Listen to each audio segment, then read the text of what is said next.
make some bread. Yeah, this is the traditional German style over at Aki's Breadhaus in Minneapolis. That's where Shayla Reeves is this morning, getting us ready to that bread to head on into the oven. Hey there.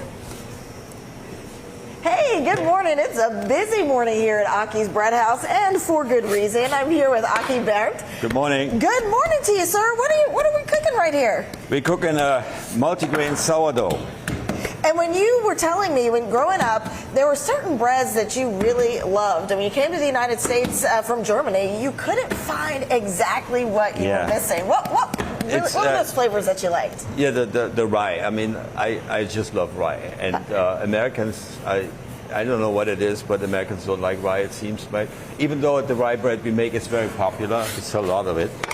Yeah, that's the main. And so if you want something done, sometimes you have to do it yourself. You worked in construction for many years. Yeah. My family went through a lot of bad experience when I was testing out. They were my guinea pigs. While you were trying to construct some greatness in the kitchen. And you switched gears. You said, what happened in 2009 that kind of changed everything for you? The company I worked for, they almost shut down, and I was in my 50s by that time, and I didn't know what to do. So I thought instead of sitting on the couch, I baked in a church. I had a lease in a church kitchen and baked in a church kitchen that sold at farmer's market. Yeah. And I saw that as a bridging over to the next job, and that never happened. And now that's 15 years ago. Wow, and now you're constructing bread, bringing customers in the door every day. So many people connecting with what you're making that you've moved to this bigger location just in the last year. Yep. And tell me what we're doing here. This is your favorite bread. What process is this? What I'm doing right now, I'm shaping it. I'm giving it a little bit strength, like structure, that it doesn't collapse in the oven. You know, tension. We call it tension. Yes, and once you give all of these enough tension, they're going to be headed into the oven. And for folks sticking around with us around 6:40, we're going to get to see some of the deliciousness they aren't able to smell through the screen this morning. Yeah. What are you looking forward to showing them? I can show you some pastries that we make. I can show you some dark sourdoughs that we make. Yes. Yeah. And what's great too, I mean, the flavors really have time to bake in. Some of your favorite breads, 3 days before you're even ready to prepare them, fermenting. So we can't wait for you to stay with us. Heather and AJ, I can't wait to taste test. Somebody's got to do it. We'll be back with you coming up here around 6:40. Now we know why everyone in Minneapolis and St. Paul is hungry. Yeah. After seeing this. Good. Yes. All right, Shayla, we'll look forward to seeing you. This is a good reason why. Just a little bit. Thanks. For more than 10 years, traditional German bread making has been happening right here in Minneapolis. It's taking place at Aki's Breadhaus, and there apparently are so many different types of bread for you to try. Shayla Reeves is there for us this morning. Shayla, we saw that tease before. So many different kinds of bread. They all look delicious. I know, I don't use it. And it doesn't stop at bread, AJ. Take a look down here. We have some of the pastries that you can try too. We've got carrot cake there. And one of your favorites, Aki, what is this one? Bacon, cheese, and chive. Wow. I could cut it open if you want. Let's see what that looks like on the inside. It's very popular. It's a very popular item. That looks tasty. And this is just a sampling of what's available when folks come visit you here. Ooh, that looks delicious. Looks very delicious when they come visit you here at Aki's Breadhaus. What's so incredible about this is a lot of the flavors that people will see and try on the menu are flavors you had growing up. You moved here to the United States, you said, wait a minute, I can't find these here. So you got in the kitchen and you said, I'm going to start making it. Yep. Yeah, and so these are some of the favorites. If someone's coming to see you for the first time, you said this is where you'd likely have them start. This is our most German bread. We call it Bauernbrot, farmer's bread. And that's a sourdough. It's a mix of rye and wheat.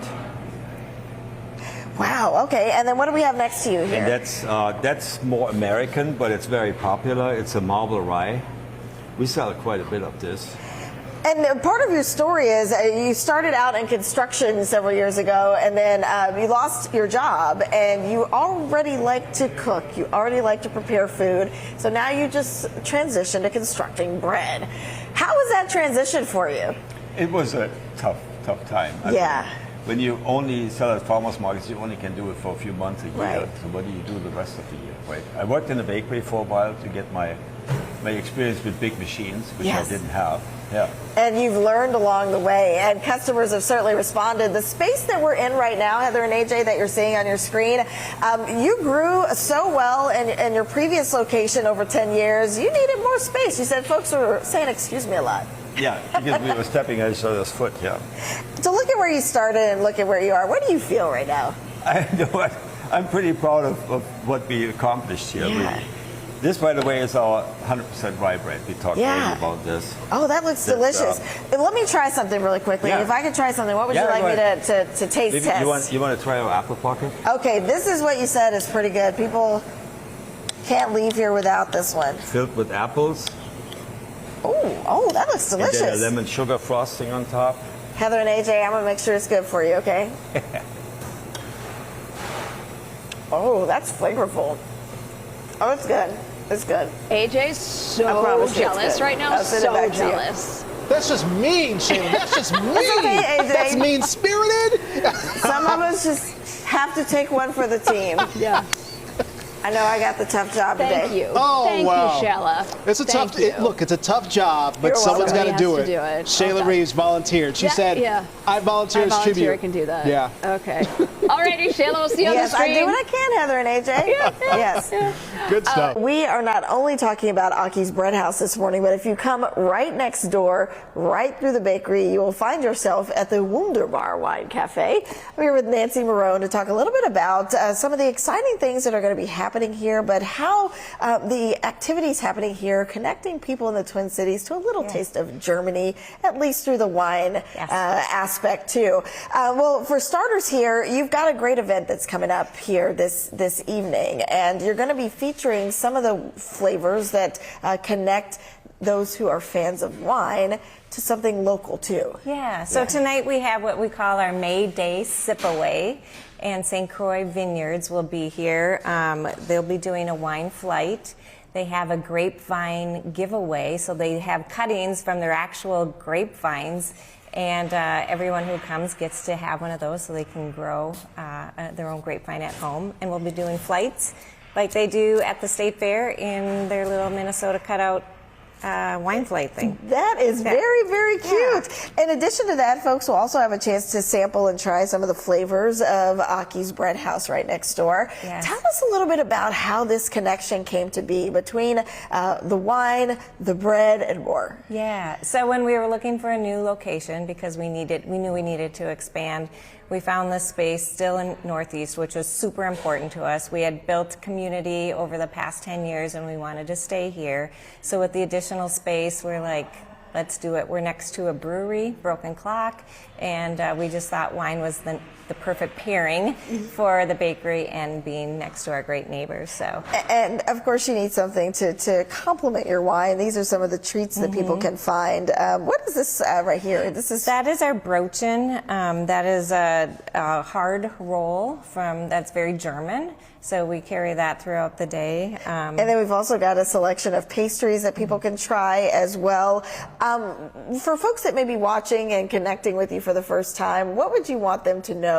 This has been a journey, years in the making, and to be able to be in community in this way. Yeah, I think one of the best compliments we get is people just love the atmosphere here. They feel very comfortable. They feel like it's an unpretentious wine bar is how they've commented on it, and that just like makes my heart sing, because that's exactly what we want. We want people to come, we want people to stay and enjoy wines maybe from Germany because we have a selection, or from around the world. Yeah, making it accessible to everyone. That's right. All right, thank you so much. I'll go ahead and send it back to you guys there in the studio. I tell you, that looks awesome out there.